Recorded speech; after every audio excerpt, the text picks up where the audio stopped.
Ini bab kelebihan bersembahyang sunat di rumah. Imam Abu Daud dengan sanad yang meriwayatkan daripada Zaid bin Thabit bahawa sesungguhnya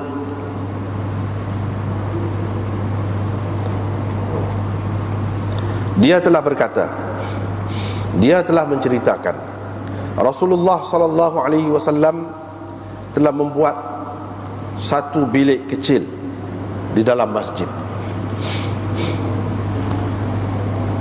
Rasulullah sallallahu alaihi wasallam keluar pada waktu malam dan bersembahyang di dalamnya. Perawi berkata, yakni Zaid bin Thabit, maka mereka bersembahyang bersama Nabi mengikut sembahyangnya, yakni beberapa orang lelaki ikut bersembahyang bersama Nabi sallallahu alaihi wasallam. Mereka datang ke masjid ataupun kepada Nabi tiap-tiap malam sehingga tiba suatu malam di mana Rasulullah sallallahu alaihi wasallam tidak keluar. Mereka pun berdaham dan mengangkat suara, meninggikan suara mereka di samping membaling pintu rumah Rasulullah sallallahu alaihi wasallam dengan anak batu. Perawi berkata, yakni Zaid bin Thabit, maka Rasulullah sallallahu alaihi wasallam keluar kepada mereka dengan marah sambil baginda bersabda, wahai manusia, kamu terus melakukan begitu sehingga aku ingat akan difardukan kepada kamu, yakni sembahyang ini. Oleh itu kamu bersembahyanglah di rumah-rumah kamu, kerana sebaik-baik sembahyang seseorang itu ialah di rumahnya, kecuali sembahyang fardu. Dengan sanadnya Imam Abu Daud meriwayatkan daripada Ibnu Umar, katanya Rasulullah sallallahu alaihi wasallam bersabda,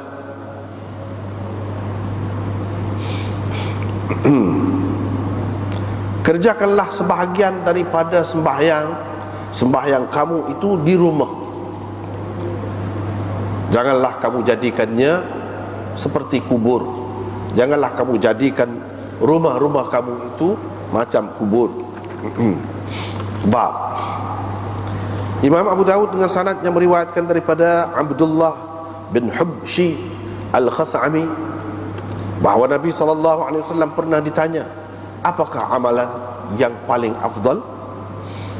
Nabi SAW menjawab, tulul qiyam, lama berdiri ketika bersembahyang. Orang bertanya lagi, apakah sedekah yang paling afdal? Nabi SAW menjawab, jahdul muqil. Jahdul muqil, kesanggupan orang yang tidak berharta, orang yang tidak ada harta, orang susah. Ataupun juhdul muqil, mana kesusahan orang yang tidak berduit apabila dia berbelanja. Qila, orang bertanya lagi, hijrah manakah yang paling afdal? Nabi SAW menjawab, yaitu orang yang berhijrah, yakni meninggalkan apa yang Allah haramkan kepadanya. Tanya orang lagi, fa ayyul jihad afdal? Jihad yang manakah yang paling afdal? Nabi SAW menjawab, yaitu orang yang berjihad menentang orang-orang musyrikin dengan harta benda dan nyawanya. Ditanya lagi Rasulullah SAW, pembunuhan ataupun cara mati terbunuh yang macam manakah yang paling mulia?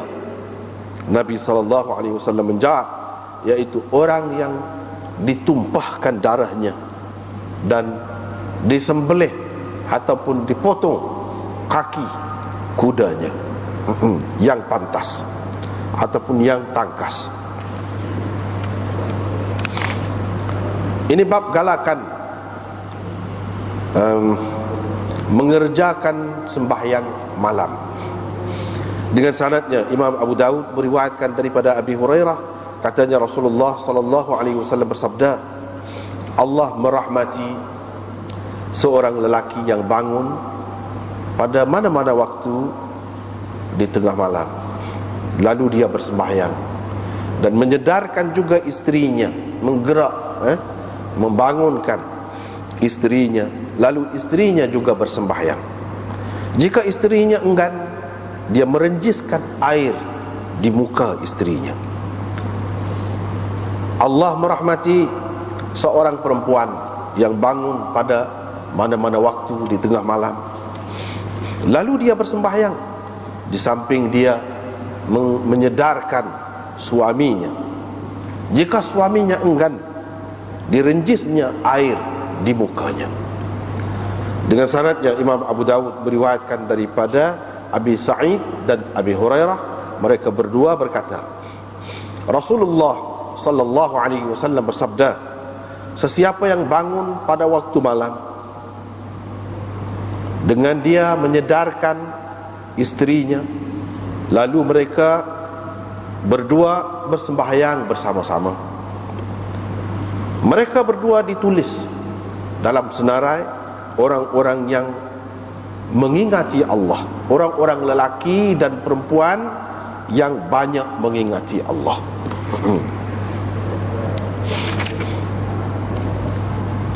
Ini bab pahala membaca Al-Quran. Dengan sanadnya Imam Abu Dawud meriwayatkan daripada Uthman, daripada Nabi SAW, baginda bersabda, sebaik-baik kamu ialah orang yang belajar Al-Quran, orang yang mempelajari Al-Quran dan mengajarkannya. Dengan sanadnya Imam Abu Dawud meriwayatkan daripada Sahal bin Mu'adz Al-Juhani, daripada ayahnya yakni Mu'adz, bahawa Rasulullah sallallahu alaihi wasallam bersabda, sesiapa yang membaca Al-Quran dan beramal dengan apa yang ada di dalamnya, yakni beramal dengan kandungannya, nescaya kedua ibu bapanya akan dipakaikan mahkota pada hari kiamat nanti, yang mana sinarannya lebih cantik daripada sinaran matahari yang masuk ke dalam rumah-rumah kamu di dunia ini, jika itu berlaku kepada kamu. Fama dhannukum billadhi amila bihadha, apa pula kata kamu tentang orang yang dia sendiri melakukannya. Dengan sanadnya Imam Abu Dawud meriwayatkan daripada Aisyah bahawa Nabi SAW bersabda, orang yang membaca Al-Quran dengan mempunyai cukup kemahiran akan bersama as-safaratil kiramil bararah, akan bersama dengan utusan-utusan yang mulia dan baik-baik. Dan orang yang membacanya dengan mengalami kesukaran, falahu ajran, dia akan mendapat ataupun dia mendapat dua pahala. Dengan sanadnya Imam Abu Dawud meriwayatkan daripada Abi Hurairah, daripada Nabi SAW, baginda bersabda, tidak berhimpun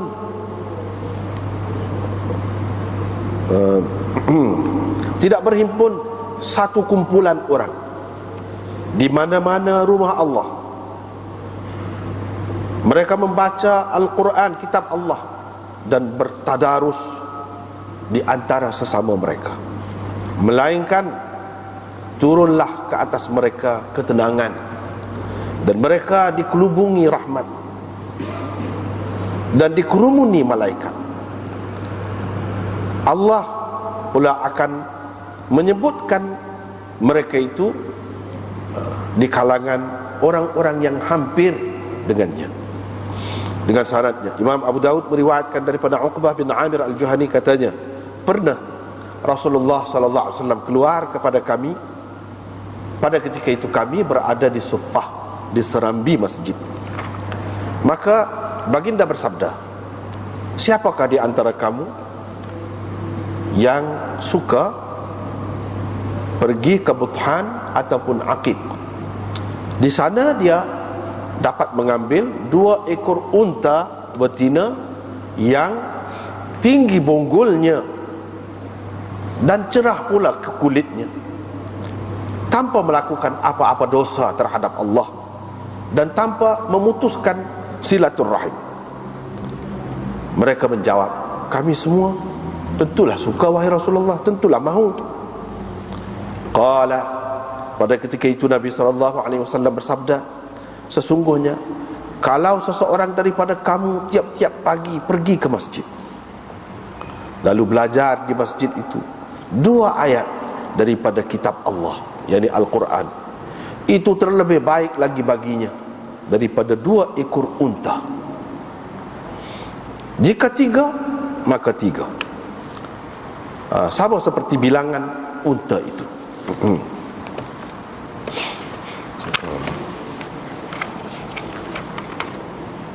Habis itu kita berhenti sekat dulu. Ini bab kelebihan bersemayam sunat di rumah. Bukan kata semayam ni molek di masjid belaka. Boleh, nak buat tu boleh, cuma afdal, hak lebih utama. Tidak semua semayam itu lebih utama dibuat di masjid. Memanglah semayam Jumaat, sembahyang fardu, itu memanglah lebih di masjid. Tapi kalau sembahyang sunat, itu lebih di rumah lagi daripada di masjid. Bahkan ramai ulama mengatakan lebih tu walaupun di masjid Nabi, walaupun di masjid Mekah, Masjidil Haram, lebih lagi sembahyang di rumah. Tetapi mereka mengecualikan orang yang jauh, orang luar lah, bukan orang tempatan. Kalau orang luar, itulah peluangnya. Dia bukan duduk sama dalam Masjidil Haram tu.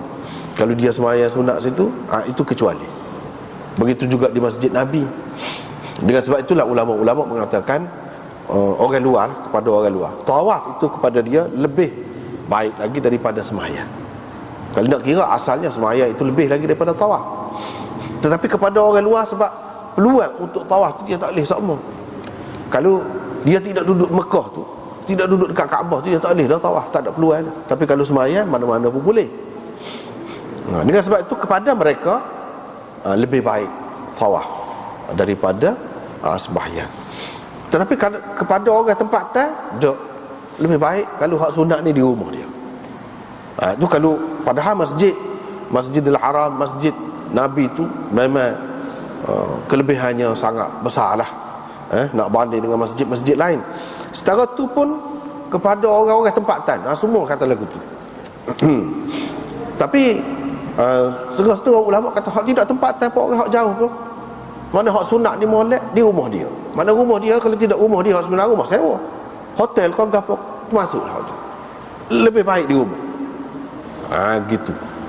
Tapi ramai juga lah, seperti kita kata tadi, kepada orang luar molek dia buat gitu, ambil peluang. Ini kelebihan sembahyang sunat di rumah. Sembahyang sunat ni sunat mana? Sunat yang bukan merupakan syiar umum, yang bukan merupakan syiar umum. Sembahyang sunat ada juga, tapi merupakan syiar umum, syiar Islam yang umum. Seperti sembahyang raya kepada hak kata sunat. Ada juga orang kata wajib kan. Jumhur ulama mengatakan sunat. Tak apalah, sunat, walaupun sunat, itu lebih baik dibuat di masjid ataupun di musalla, tempat-tempat umum, secara nyata, secara terbuka begitu. Begitu juga sembahyang kusuf, gerhana misalnya, itu pun merupakan syiar juga. Termasuklah juga sembahyang tarawih. Sebab zaman Nabi itu tidak dibuat berterusan beramai-ramai begitu di masjid, kerana ada sebab. Seperti yang disebutkan di dalam hadis inilah, Nabi takut akan difardukan, sebab pada ketika itu hukum masih duduk tunggu lagi. Hukum masih duduk tunggu lagi. Dan Nabi SAW sangat memikirkan umat dia, takut jadi menyusah sangat. Biarlah ringan, dapat keringanan, banyak lagi benda lain hak nak buatnya kan. Jadi dia jaga benar, takut-takut Allah SWT fardu. Ada sebab untuk fardu. Jadi pada ketika tu ada sebab tidak dibuat. Tetapi selepas Nabi, Sayyidina Umar di zaman dia menggalakkan orang, mengumpulkan orang buat sembahyang tarawih di masjid mengikut tu imam, seorang tu imam. Dan cara seperti itu diterima oleh sahabat, umum sahabat. Sebab apa? Dia menjadi syiar, kepada umum, syiar Islam yang umum, walaupun sunat. Itu tak kira. Kalau selain daripada tu, itu pun dalam masalah tarawih tu ramai juga ulama, termasuk Imam Syafi'i sendiri mengatakan lebih baik di rumah, sembahyang seorang. Ada juga berpendapat begitu. Tetapi ramai juga yang berpendapat seperti kita kata tadi, sebab muka keadaan ni orang malas kan. Kalau di rumah pakai tak buat langsung. Kalau masjid tu jadi ada juga semangat. Ramai-ramai. Kalau di rumah memanglah kepada orang yang kuat, orang yang jelira molek dengan ibadat ni, serupanya dia. Dia boleh buat di rumah dia. Tapi kepada umum, sebab tu ramai ulama mengatakan molek buat di masjid. Tetapi kalau nak kira asal dia hak sunat ni, memang molek di rumah. Hak mana-mana pun. Kecuali hak tadilah, hak memang Nabi tak pernah buat seorang. Sejauh yang diketahui dalam sejarah tidak pernah dibuat seorang. Misalnya sembahyang raya, tak aja dia buat seorang. Misalnya sembahyang gerhana, itu tidak dia buat seorang. Ramai-ramai. Kecuali hak lagu. Ada pun hak tarawih ke apa ni masih ada banyak lagi khilafnya. Walau bagaimanapun kepada masyarakat umum ni, hak malah, kata-katanya malah molek di masjid tu sebab ia lebih semangat. Tak apalah, kita tengok hadis ni. Zaid bin Thabit kata Rasulullah sallallahu alaihi wasallam pernah buat satu bilik dalam masjid. Bilik ni bukan bilik juruh benar seperti kita bergoma, buat dengan batu dengan apa dak. Dia likun dengan tikar gitu. Jahat tu jadi bilik tu, maksud bilik sini bukanlah bilik di sini cara buat konkrit. Dak. Hak ni sekadar lingkung dengan tikar. Dalam tu Nabi sallallahu alaihi wasallam duduk. Sebab apa? Sebab dia selain daripada pergi sembahyang, Nabi sallallahu alaihi wasallam suka beriktikaf.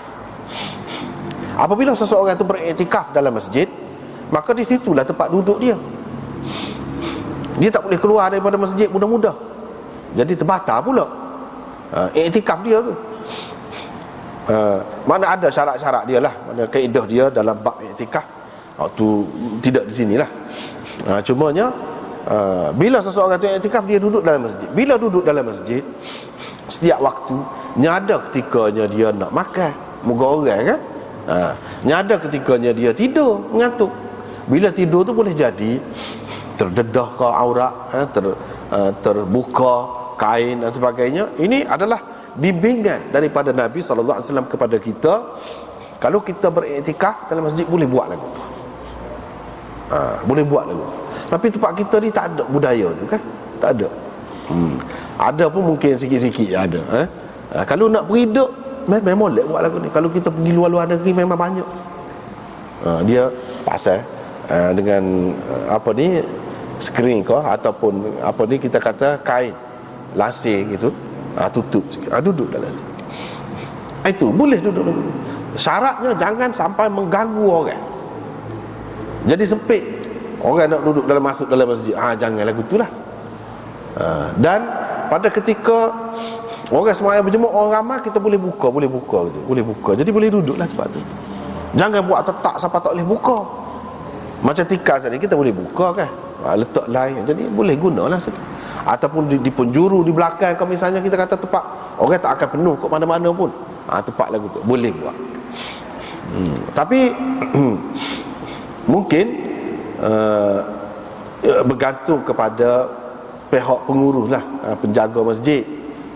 Ni tidak bukan mana sesuatu yang mesti boleh buat lagu tu kalau penjaga masjid tu kata tak boleh buat sepuas ni sebab mungkin ada berlaku benda yang tak molek, kena ikutlah peraturan tu. Kena ikut peraturan. Tapi kalau nak kira dari segi hak asas, yang hak asal dia dalam keadaan yang selamat, tidak ada apa-apa gangguan, tidak ada apa-apa perkara yang tidak baik berlaku, maka boleh dibuat gitu. Terutamanya apabila orang perempuan pun beriktikaf di masjid, lebih-lebih lagi lah. Sebab zaman Nabi dulu orang perempuan pun iktikaf juga, bukan orang lelaki saja. Maka kemungkinan itu baik ataupun tak baik itu tetap ada. Jadi pihak berkuasa lah, kita kata pihak yang berkenaan dengan masjid itu, dia boleh buat peraturan. Kalau dia kata tak boleh buat lagu ni, kena ikut lah gitu. Walaupun asalnya boleh. Sebab apa kita takut benda-benda yang tidak baik berlaku di dalam masjid. Hak molek masjid itu terbuka, nampak belakang, terang belakang, telus.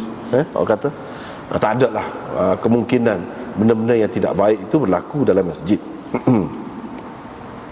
Apalagi kalau kita kata orang perempuan pun beriktikaf dalam masjid juga. Mungkin ada ambil kesempatan masuk dalam suara bagai-bagai, tak ada pasal lah. Cemar nama masjid. Bukan boleh kira orang ni kan, macam-macam. Dengan sebab tu kena ikut peraturan juga. Supaya kita kata masjid, tutup masjid, kita tak boleh kata apa yang tutup ni rumah Allah. Mungkin dia ada ruang-ruang tertentu yang ada benda-benda mahal, dalam keadaan masyarakat yang tidak baik, tidak terkawal, maka sudah memadai bahagian luar tu, misalnya kita situ pun masjid juga, boleh duduk juga situ. Itu tak apalah, mana ruang tu dibagi. Hak tak bolehnya kunci pintu, tak boleh masuk. Hak tu hak tak boleh, tak boleh masuk dalam ruang masjid, orang panggil masjid langsung. Hak tu hak tak bolehnya. Tapi kalau ruang yang tertentu dikunci, itu tak apa, demi kemaslahatan. Di sini Nabi SAW buat bilik kecil, sekadar cukup untuk dia semayang, untuk dia baring, sekadar tu. Jangan lebih. Kalau sampai mengganggu orang, tak boleh. Jadi sempit masjid, tak boleh gitu. Nabi SAW keluar pada waktu malam dan bersemayang.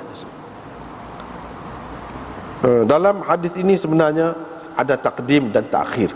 Dalam riwayat Bukhari dan Muslim lebih terang lagi. Nabi SAW duduk dalam tu. Bila malam, sampai masa dia nak semayang berjemaah, dia akan keluar daripada situ. Dia akan keluar semayang dalam masjid lah.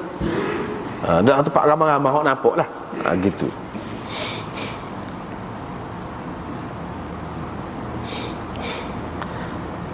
Ataupun maksudnya di sini, kalau kita tak usah takwil, tak usah kata ada takdim takhir dalam hadis ini, kita kata Nabi SAW keluar daripada rumah dia pada waktu mana dia masuk dalam tu untuk buat ibadat.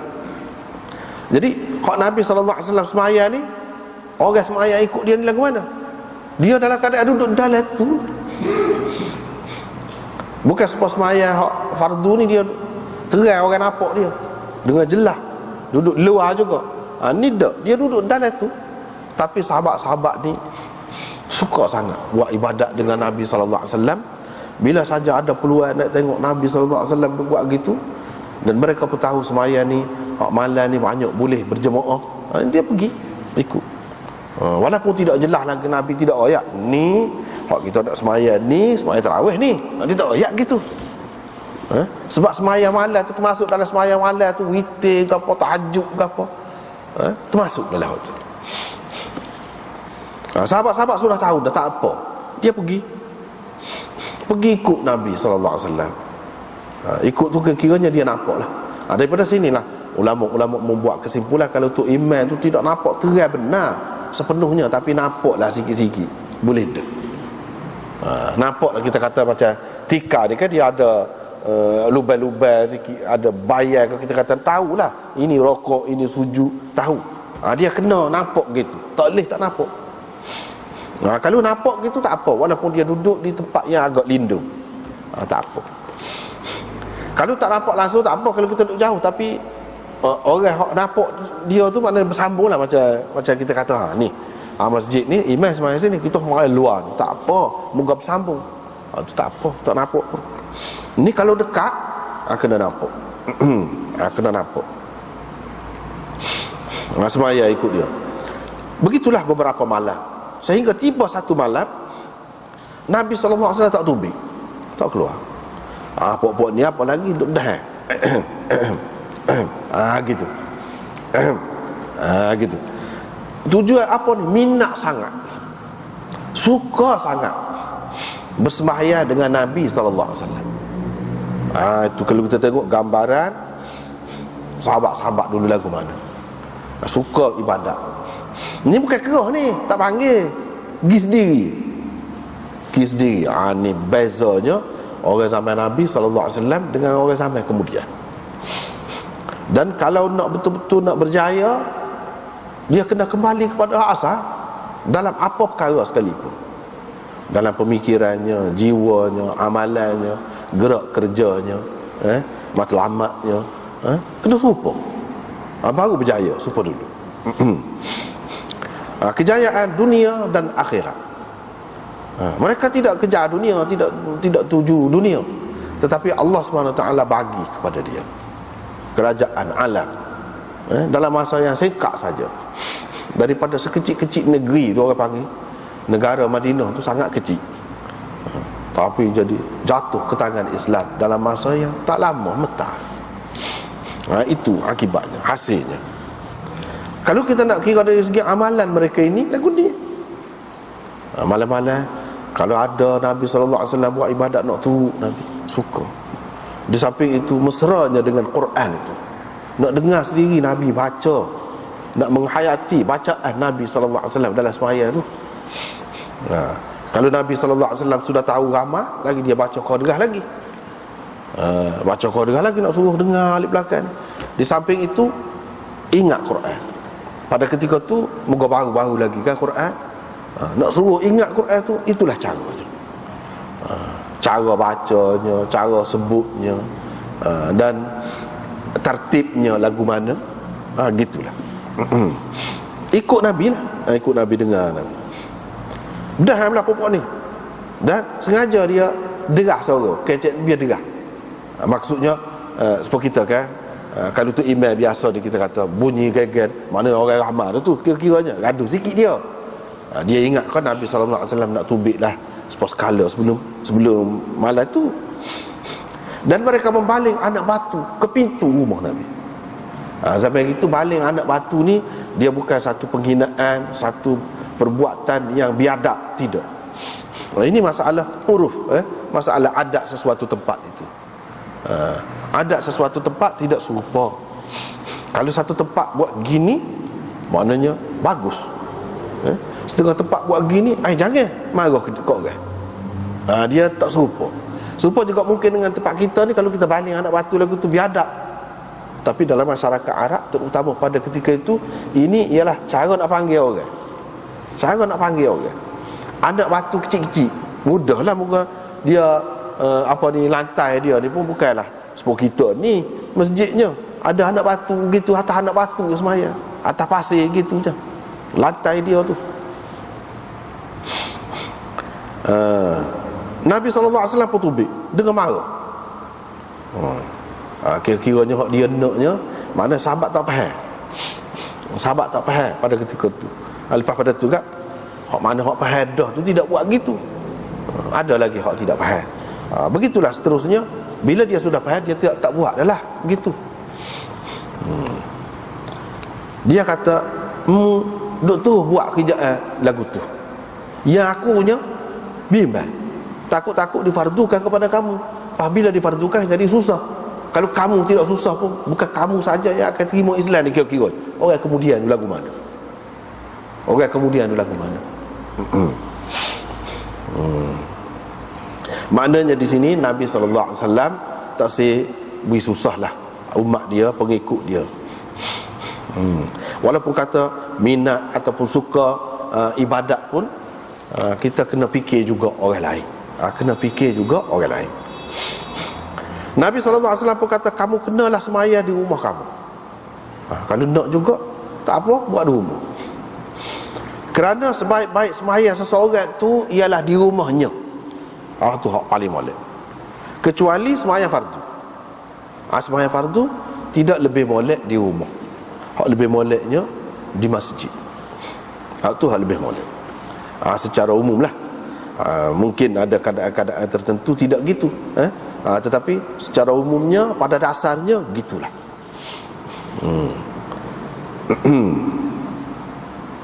Sebaik-baik sembahyang seseorang itu di rumahnya, kecuali sembahyang fardu. Daripada sini Imam Abu Daud ambil, orang-orang lain pun ambil juga, iaitu kelebihan sembahyang sunat di rumah. Sebab Nabi suruh sembahyang di rumah, dan dia kata itulah yang sebaik-baik, kecuali sembahyang fardu. Hak tu saja. Hak lain lebih baik sembahyang di rumah. Itulah kesimpulan ambil daripada situ untuk diberikan tajuk. Seterusnya riwayat daripada Ibnu Umar, katanya Rasulullah sallallahu alaihi wasallam bersabda, buatlah sebahagian daripada sembahyang kamu. Lakukanlah, kerjakanlah sebahagian daripada sembahyang kamu di rumah kamu. Itu kalau kita kata salawatikum. Kalau kita kata salatikum, boleh juga. Itu makna jenis, isim jenis sembahyang. Macam-macam jenis. Kamu lakukanlah sebahagian daripada, bukan semua, sebahagian. Sebab min itu maknanya min litab'id, makna sebahagian daripada sembahyang kamu, bukan semua. Sebab ada yang dikecualikan, iaitu sembahyang fardu. Bermakna sebahagian yang dimaksudkan di sini ialah hak selain fardu. Hak selain fardu tu Nabi suruh buat di rumah. Katanya alasannya apa yang suruh buat? Dia tak sewi jadi rumah tu macam kubur. Rumah tu macam kubur. Jangan kamu jadikan rumah tu kubur. Sebab kalau kubur, orang tak sembahyang kubur, orang tak sembahyang di kubur. Tak boleh kau sembahyang kubur, tak boleh lah. Nabi SAW larang. Dengan sebab itu ramai ulama mengatakan makruh sembahyang di kubur, atas kubur, kecuali dekat kubur tu lain. Sebab apa? Terutama dengan mengadap pula kepada orang mati dalam kubur tu. Takut sekali orang tengok macam ada pemujaan terhadap orang dalam kubur tu. Sedangkan berkait dengan manusia ni, kalau sembahyang mayat tu dia tak ada rokok, tak ada sujud kan? Tak ada rokok, tak ada sujud, apa-apa gitulah juga. Sebab takut jadi timbul macam puja pula, sembah orang tu pula. Padahal tidak gitu, kita nak doa ke dia. Kita nak doa ke dia. Dengan sebab itulah Imam Malik, Imam Abu Hanifah kata sembahyang mayat ni kubur tak boleh. Sembahyang mayat sekali, usahakan sembahyang lain. Sembahyang mayat tak ada. Hak Nabi tu itu khusus dengan dia, kata dia khusus dengan dia. Tak boleh orang lain. Tapi Imam Syafi'i, Imam Ahmad dan ramai lagi hak lain mengatakan boleh. Kalau kita tak ada sembahyang di rumah, jenazah tu kita pergi kubur boleh sembahyang atas kubur tu. Tapi sembahyang jenazah seperti kita maklumkan lagu mana, tak ada rokok, tak ada sujud, lagu itulah keadaannya, boleh. Sembahyang lain adakah disuruh? Tak ada. Bahkan dilarang ada. Sebab apa? Satunya takut hak tadi. Macam sekali orang tengok orang yang tak faham, dia kata kau sembah kau ni. Orang tak faham. Kita orang Islam tak boleh buat mengelirukan sesuatu perbuatan yang mengelirukan orang. Sampai jadi orang kata kita pun syirik juga. Sebab apa? Agama kita ni orang nombor satu sekali, pendekanan dia paling penting sekali tauhid. Biar segala-galanya nampak menegakkan tauhid. Jangan ada unsur syirik sikit pun. Itu hak nombor satu. Yang keduanya, kubur-kubur ni kan kotor, tempat kotor. Sebab tu Nabi suruh berdiri di kubur tu. Sebab bukan dia suruh pecah selipar kau ke pedak, pergi dengan gitu. Sebab lama-lama kubur, lama-lama dia boleh jadi dengan pergerakan bumi ni, bawah tu naik ke atas ke apa, boleh berlaku. Ataupun kerana sesuatu binatang kau korek kau, boleh jadi bawah tu naik ke atas. Jadi itu kotor. Manusia yang suci tu asalnya, apabila jadi gitu, tak ada nyawa berpisah dengan nyawa ni, jadi kotor. Tak boleh main-main kita itu. Sebab apa? Dia bangkai dah, jadi bangkai. Kalau kita kata darah kau nanah kau gapo kau cuma najis. Kecuali kalau kita lapik. Lapik pun masalahnya di kubur tu Nabi tak boleh. semaya kubur. Sebab tu antara yang dilarang dalam hadis tempat semaya di kubur. Selain daripada jamban apa tu, itulah yang dilarang. Walaupun kebanyakan ulama mengatakan larangan itu bukan dengan makna larangan haram. Paling tidak makruh. Itu paling ringannya makruh. Tapi ramai juga yang kata haram, tak boleh. Walaupun lapik. Jangan kamu jadikan kubur, mana sebab di kubur tu tak boleh semaya. Jadi apakah di rumah kamu ni? Rumah kamu ni kubur. Tak kan? Dah rumah kamu tidak kubur, apa tidak semaya? Hak tak boleh semaya ni kubur. Itu sah makna dia. Yang kedua, jangan kamu jadikan seperti kubur. Sebab orang hak duduk dalam kubur tu orang mati kan? Kamu duduk dalam rumah kamu ni, kamu mati kah? Kamu tak mati, hidup. Bila hidup, apa yang orang hidup buat? Hak nombor satu sekali, amalan yang paling baik orang hidup buat, ibadat kepada Allah. Ibadat hak paling baik semaya. Semaya. Apa tak buat? Kamu tidak mati, hidup lagi. Ada hidup, kamu buatlah. Janganlah buat seperti kamu sudah mati. Kamu sudah mati dan kamu duduk dalam kubur. Sebab kamu duduk dalam kubur tak ada dah waktu, tak boleh nak buat dah. Tapi kalau semasa hidup boleh. Itu yang kedua. Yang ketiga, semaya ini membawa keberkatan. Begitu juga ibadat-ibadat yang lain, membawa keberkatan dan cahaya, ketenangan kepada kita. Oleh itu kita kena buat. Ada benda-benda ibadat macam semaya yang kita buat di rumah. Kalau kita tak buat langsung, maka dia jadi gelap. Gelap, tidak cerah rumah kita tu. Mana mengikut alam rohani lah. Di alam rohani tu tidak cerah. Hak naknya cerah rumah tu. Dengan apa? Dengan kita semaya. Sebab semaya ni membawa cahaya. Membawa cahaya. Begitu juga bila semaya kita baca Quran. Hak makhluk-makhluk yang tidak baik tu, dia lari bila kita semaya dalam rumah kita. Secara tidak langsung bermakna bila kita semaya ni kita pagar, kita melindungi diri kita dalam rumah kita tu sebagai tempat yang selamat. Bukan selamat daripada panas matahari saja, bukan selamat daripada hujan saja, tapi selamat daripada gangguan makhluk-makhluk lain yang tidak baik. Biasanya kalau kita tidak buat benda-benda gini, dia ada lah, dia sukalah duduk jahat-jahat tu. Tapi bila kita duduk biasa buat benda-benda gini, dia lari, dia tak suka, dia tak tahan duduk. Kalau nak ada pun hak baik-baik. Hak baik-baik ni malaikat ke apa tu, dia akan menguatkan kita, akan memberi semangat kepada kita, akan memberi perangsang kepada kita, akan memberi idea yang baik kepada kita. Hak tu hak ada, hak tu hak naknya. Sebenarnya hak nak tu. Jangan kamu jadikan seperti kubur. Itu yang ketiga. Yang keempatnya, jangan kamu jadikan kubur itu, mana orang dalam kubur tu dia tidur, mati tu tidur sepenuhnya lah kita kata. Kalau dalam rumah kita ni kita buat tempat tidur saja, tak molek begitu. Sebab tidur ni saudara akhul maut, saudara kepada kematian.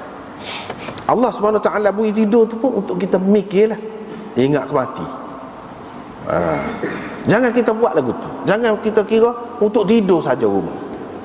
Seperti mana dalam kubur untuk baring gitu, terus gitu. Jangan. Jadi kalau tidak untuk tidur, apa dia lagi aktiviti lain selain daripada tidur? Tentu sekali yang paling baiknya selain daripada hak lain-lain tu, hak keperluan kita tu, ialah sembahyang. Dengan sebab itu maknanya di sini jangan kamu jadikan kubur yang ini seperti kubur, di mana orang duduk dalam kubur tu selebing gitu. Serupa juga dengan orang duduk dalam rumah ni kira tidur saja, baring saja, tak sih lagu tu. Gitulah beberapa maknanya. Bab itu. Yang kelima, satu lagi, jangan kamu jadikan rumah-rumah kamu ni kubur. Mana jangan buat kubur dalam rumah. Itu satu lagi maknanya. Jangan buat kubur dalam rumah. Rumah kita buat kubur tanah situ juga. Jangan. Tetapi Nabi ada buat begitu. Banyak perkara Nabi ni dia tidak serupa dengan kita.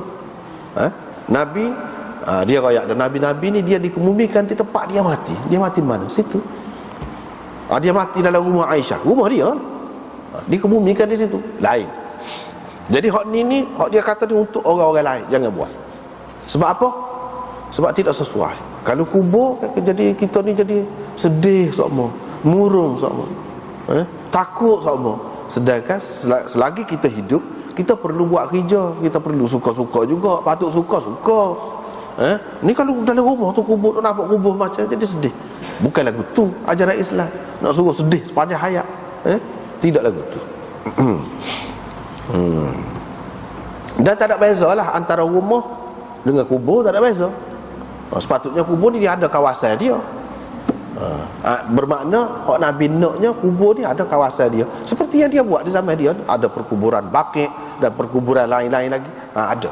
Lagu itulah hak dikehendakinya, dan di situlah tanah situ berlaku. Jangan buat di dalam rumah sendiri. Jangan.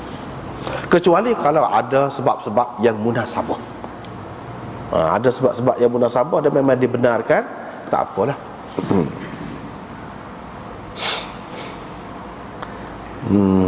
Misalnya dalam keadaan perang kau bahaya, kau tak boleh nak tubik langsung. Kalau kita tidak kebumikan begitu, jadi lagu lain. Jadi lagu lain pula. Tak boleh nak tubik langsung. Kalau tubik kena bedil, kena bom kau, kena gapo kau, keadaan tertentu. Sedangkan kita tengok duduk perang tu pun boleh pergi tanah juga, sepatutnya juga. Katakanlah ada sesuatu keadaan lah yang menghendaki seseorang itu di tanah, di dalam rumah dia juga. Ada sebab yang munasabah. Itu lain cerita lah. Kalau dalam keadaan biasanya tidak. Lepas tu bab tanpa tajuk, biasanya dia ada kesesuaian dengan bab sebelumnya. Di sini orang tanya Nabi SAW, amalan apakah hak paling afdal? Dia kata hak paling lama berdiri. Lama berdiri dalam semaya, iaitu semaya yang mana berdirinya lama. Semaya yang berdirinya lama ni buat apa? Sebab bacaan dia tu panjang. Tak ada, dia tidak suruh baca Fatihah 7 kali ke 100 kali ke, tak ada lagu tu. Fatihah sekali je lah. Bermakna hak lagi tu ayat Quran, surah-surah hak tu baca. Mana dikehendaki di sini hak moleknya baca Quran dalam semaya. Hak tu lebih lagi. Baca Quran saja tu pun lebih dah. Tapi kalau dalam semaya lebih lagi. Tulul qiyam. Tulul qiyam ni bila nak ada? Imam Abu Daud ada kaitan dengan sebelum pada ni, iaitu dalam semaya sunat. Sebab kalau semaya fardu, seseorang tu jadi tu imam, dia semaya fardu itu tak molek panjang, mengganggu orang pula, kena ambil kira juga orang makmum balik belakang. Baru boleh ada tulul qiyam ni, pasti kita boleh buat. Kira-kiranya kalau kita nak buat, iaitu apabila kita semaya sunat seorang diri. Sedap.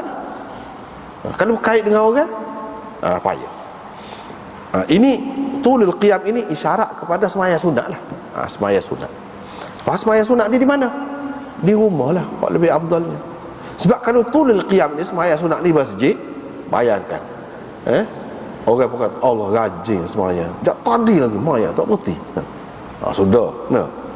Pakat duk kecek lah. Dia pun dengar orang duk kecek cawa ke dia. Kembali hidung. Sia-sia lah. Sia-sia lah. Tak ada pasal. Ataupun dengan maksud tak boleh. Dengan maksud tak boleh semaya tu pun ada maksud tu dah, nak menunjuk kau. Sia-sia saja. Sebab tu Nabi SAW kata tulul qiyam isyarat kepada semaya sunat, hak panjang. Hak mana hak boleh lagu ni? Hak boleh penuh pahala semaya di rumah.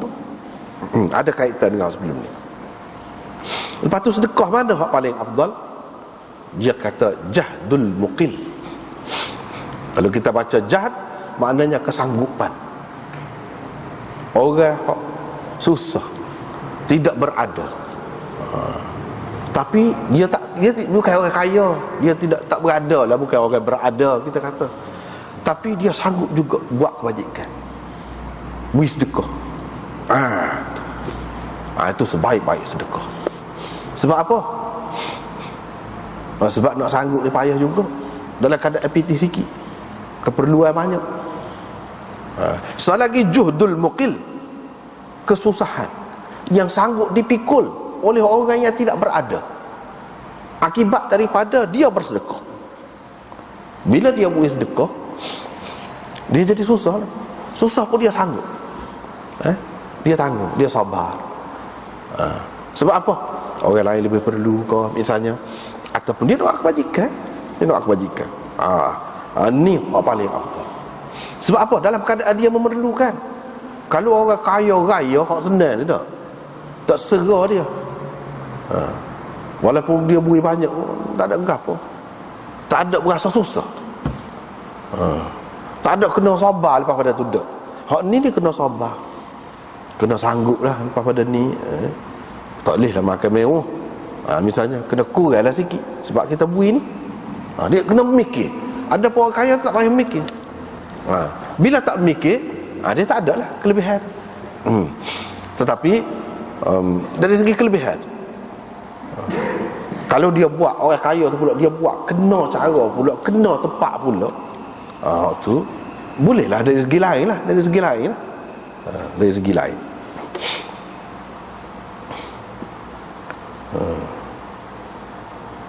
Tak apalah. Qila fa ayyul hijrah afdal? Hijrah mana hak paling afdal? Hijrah ke Habsyah ke? Hijrah ke Madinah ke? Atau hijrah ke mana-mana lagi? Nabi SAW kata, hijrah ni maknanya meninggalkan negeri, hak tu hak asalnya makna dia. Tetapi itu bukan intipati dia, bukan teras dia, bukan teras bagi hijrah. Teras dia nya, utama dia nya, pati dia nya kepada dia, iaitu meninggalkan apa yang Allah haramkan kepadanya. Hak tu. Kalau orang tu berhijrah, dia tak tinggal hak tu, tak ada makna juga. Tapi kalau dia berhijrah zaman Nabi dulu, dia ada hak tu, ya memanglah ada kelebihan lah. Tapi maksud hijrah tu sebenarnya tu. Ataupun dalam bahasa lain, kalau kita nak kata falsafah hijrah, gapo dia? Hak tu. Cuma lahir dalam bentuk meninggalkan negeri. Kalau dalam bentuk-bentuk lain pun serupa juga.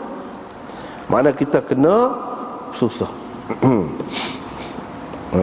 Itu hak paling afdal, hijrah yang paling afdal.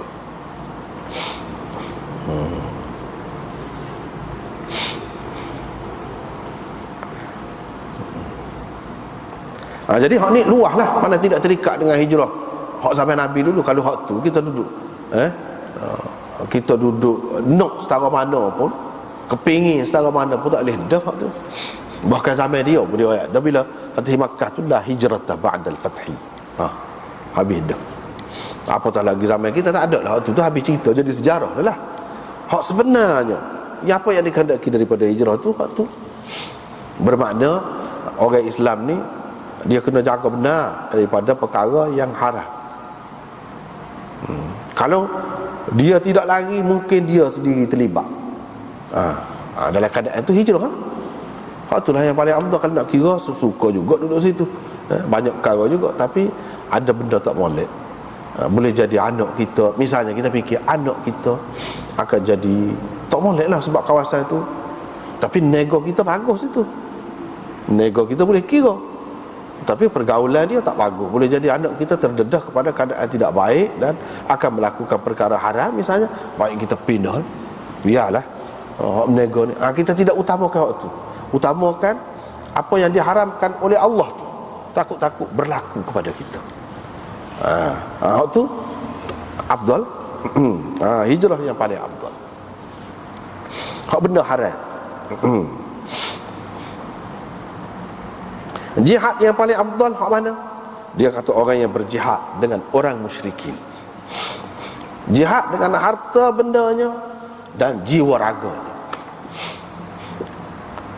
Maknanya bukan nak kira orang tanggung dia, belanja dia, beri gaji ke dia. Tak, waktu tak besar lagi tu. Walaupun itu juga ada kelebihan juga. Kita kata askar. Askar tu boleh gaji. Boleh jadi dia masuk askar tu mana dengan harapan nak goni, pencen dan macam-macam lah kan. Kelebihan, keistimewaan yang diberikan kepada askar. Kerana tu bukan kerana agama sungguh. Bukan kerana agama sungguh. Dan boleh jadi askar tu kadang-kadang perang sama kita, sama Islam, boleh jadi. Itu tak termasuk, tak ada lebih. Kadang-kadang kerana berebut sepadannya, berebut negeri. Tu perang, siapa perang, boleh berlaku. Sekarang kena tunggu. Hak ni perang dengan orang musyrikin. Tak ada siapa-siapa pergi pitih. Bahkan kita kena habis pitih pula. Sepuluh zaman Nabi dulu lah. Tak ada kuda. Beli kuda. Kuda tu beli sendiri. Bukan Nabi yang menyediakan segala-galanya. Dah. Pernah mana berlalu beberapa ketika sendiri berlaku. Tak ada siap. Lepas tu mati pula. Sanggup berkorban nyawa kata. Hak tu hak paling afdal. Lawan orang musyrik, orang kafir terah. Orang kafir. Orang kafir pun bukan semua orang kafir. Musyrikin pun di sini bukan semua orang musyrikin tu boleh kita perang. Dak. Hak musyrikin di sini maksudnya kafir harbi lah. Hak memang duduk dahagakan darah kita. Yang memang bermaksud nak menghalau kita daripada negeri kita. Tak lagu tu. Adapun kalau orang kafir walaupun musyrikin, kita kena biarkan dia, itu hak dia untuk menyembah cara dia. Dia nak ada ketik ke, dia nak ada tu pekong ke, dia nak ada gapo ke, tak apalah dia. Hak tu kita tak boleh perang hak tu. Kalau dia terima untuk patuh kepada pemerintah. Lepas tu pembunuhan ataupun mati terbunuh, hak mana ke hak paling mulia? Nabi SAW kata, orang yang darahnya tumpah dan kudanya disembelih ataupun dipotong kaki. Mana apa pergi perang, mati. Hak ni lah hak mati, kena bunuh, hak paling baik. Sebab banyak lagi hak mati kis bunuh ni kis lain ya. Mati kena bunuh juga, tapi kis tino misalnya kita. Kis apa? Kis tanah berebut banyak kis apa ni bunuh ni. Tu tak ada makna. Hak kis bunuh ni hak kerana Allah. Darah kita mengalir. Lepas tu kuda hak kita sendiri. Maknanya kuda tu kalau zaman sekarang ni kereta kau gapo kau, mana nak menyediakan hak tu kena duit kita lah. Hak tu pun hilang juga daripada kita. Hak tu mati terbunuh yang paling mulia. Nabi SAW kata ni dia mengikut keadaan, mengikut keadaan. Sebab semua ni hak ni paling mulia, nisbi kepada orang hak lagu ni hak ni, kepada orang hak lagu ni hak ni. Dia tidak serupa. Misalnya masalah jihad. Afdalul jihad kalimatu haqqin 'inda sultanin jair. Ada juga hadis hak tu kan. Tu kepada orang lain mungkin. Hak ni kepada orang ramai ni. Semua orang boleh nak mati lagu ni. Nak menegakkan kebenaran di hadapan pemerintah yang zalim. Ada orang lah, ada orang tertentu. Kalau bawah kita nak kecek melawan gitu saja, tak ada apa, tak ada kesan. Mungkin ada saluran dia untuk baiki mana yang tidak betul dalam pemerintahan.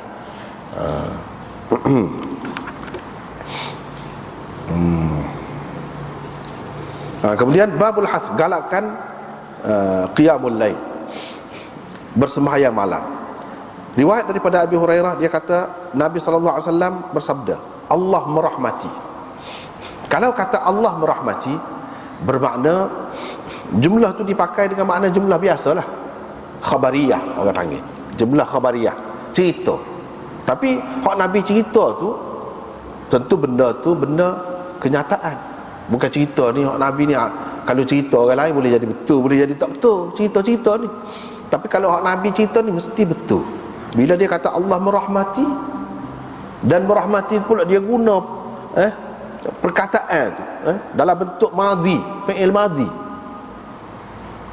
Dalam bentuk fi'il madhi, maknanya Allah pasti merahmati. Supaya sudah berlaku dah. Walaupun benda tu tak berlaku lagi, tapi supaya sudah berlaku dah. Nak ayatnya benda ni pasti. Tidak mungkin khilaf lah, tidak mungkin khilaf ataupun tercicir kau ada tak dapat kau dak. Allah merahmati. So Kalau kita kata yang kedua, semoga Allah merahmati. Kalau kata lagu tu, ini orang panggil jumlah ini jumlah khabariyah lafzan, insya'iyah makna. Dari segi lafaz dia macam cerita, tetapi dari segi maknanya doa. Semoga Allah merahmati orang. Doa Nabi ni pun dia tidak sia-sia. Tidak sia-sia. Bila Nabi doa, Allah akan terima. Nabi doa minta biar Allah merahmati orang yang sikapnya lagu ni. Kita tak sih kau doa Nabi. Kita nak pergi depan dia, nak suruh dia doa kita, tak ada dia. Tak ada dah.